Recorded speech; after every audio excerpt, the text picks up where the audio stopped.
Given its current demographics, Uganda is an extremely young country in international comparison, and with the high birth rate in the country, the population will continue to grow significantly, and young people will make up a growing percentage of the Ugandan population. This development comes with a number of chances and challenges, and whether the chances will be exploited and the challenges managed well depends heavily on the willingness and ability of both state and non-state actors to ensure the successful involvement of the growing number of young people in the process of national development and in decision-making.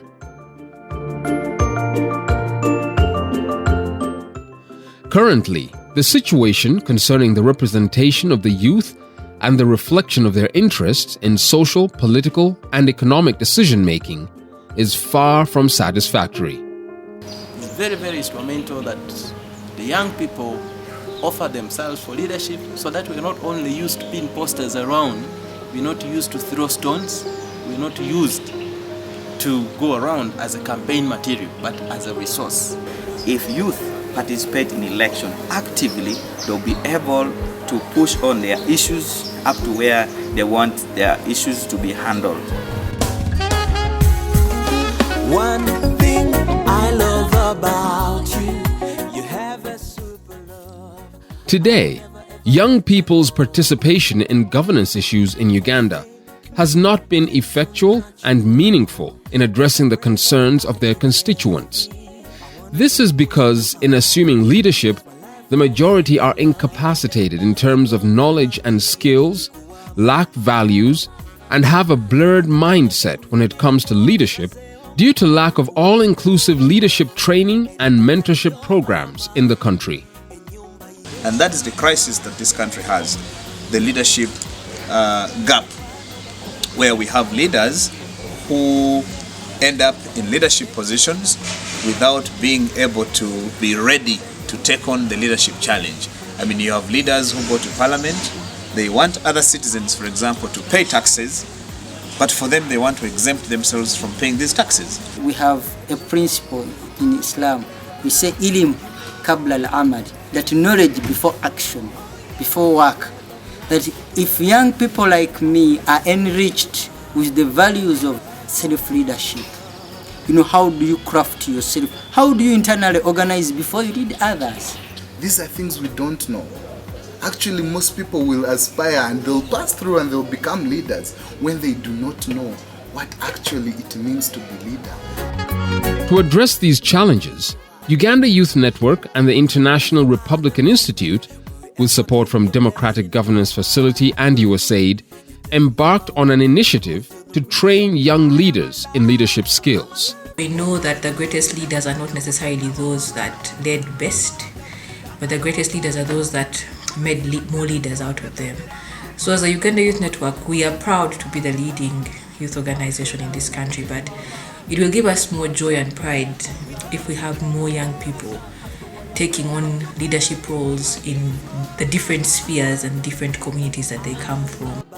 The Leadership Academy, a 3-year non-academic but certified program, aims at growing a new generation of transformational leaders in Uganda who are community solvers, politically astute, ideologically oriented, ethically sound, and patriotic.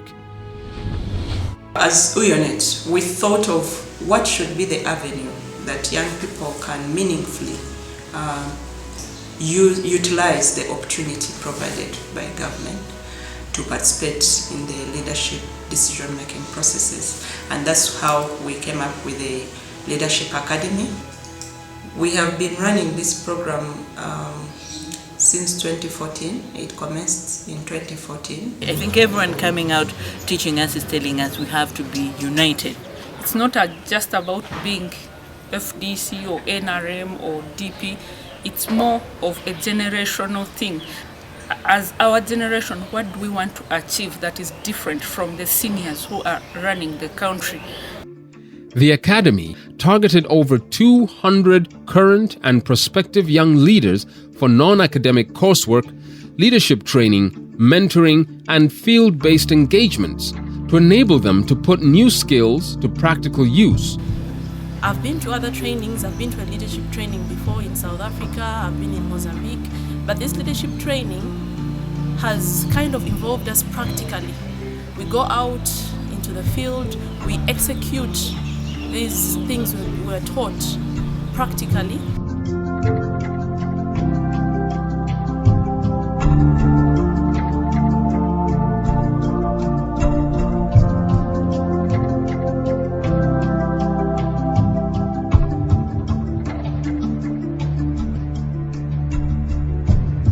The Leadership Academy has taught me that you influence people, you have to win their hearts. The Leadership Academy is an initiative which already is bearing fruit. In the Bible, it is said, they shall be known by their fruits. It's not enough to be in a position. You have got to bear fruits. Throughout the leadership skills training, students interact with renowned national and regional leaders for mentorship, coaching, and inspiration. We have a scenario where we have more of transactional leaders than transformational leaders. So for me, the academy then is able to kind of take through young people through a transformation process, transform their thinking, transform the way they look at the governance architecture in this country, and try to go to the core of the problem and support them to become more of transformational than transactional leaders. And I think that's the essence of the Leadership Academy. Who knows the number one interest of a politician? Next to vote. Will this place get me back in office? The moment it is no, however good it is, however people demonstrate. There are people who think an MP not to be called honorable is a capital offense. If you don't call him or her honorable, that is a big problem. Others become arrogant. Some of you will go to your members of parliament for a simple recommendation letter. You'll find in their offices there's a secretary, there's a computer, there's a printer, they have letterhead. But the fellow will say, come back tomorrow. As part of the training, the students have engaged in community development projects, including building classroom blocks, teachers' quarters, and sanitation facilities, widening their understanding of the deeper roles of a leader. What I've learned in the Social Action Community Project is that we as young leaders, we must take the responsibility to save this country. The children have been sharing the latrines with the teachers.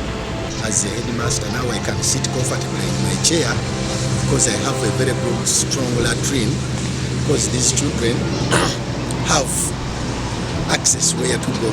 The girl child will also be protected because they have been sharing the latrine with at times with the boys, but now it is separate. The boys are going to, they have their side and the girls have their side. We are really very, very grateful for that Leadership Academy. When they came, we had a very big challenge whereby we did not have any teacher at the school site. But when they came, we talked to them and we gave them our problem that we were facing. So they listened and they said they were going to come in and work together. So we've been working with them until this stage where the house has reached. They have been very, very friendly to us, loving, cooperative, and indeed they are leaders. They have expressed their leadership skills, and we are indeed very, very much pleased with the work that they've done. And we know that when this continues, they'll take Uganda to a next stage.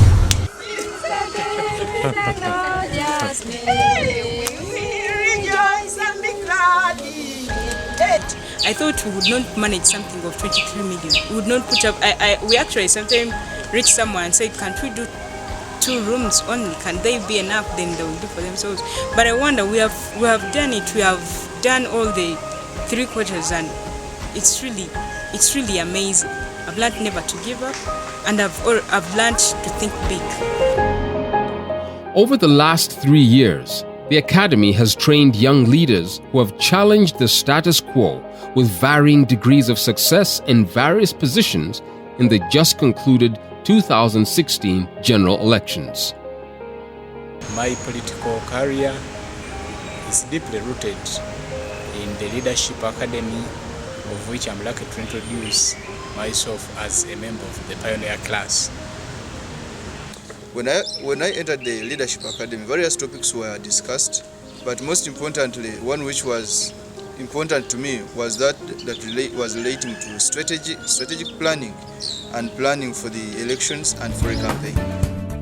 Training young people in leadership skills enables them to experience the full abilities they are born with in order to live the lives they want to live in a world we all share.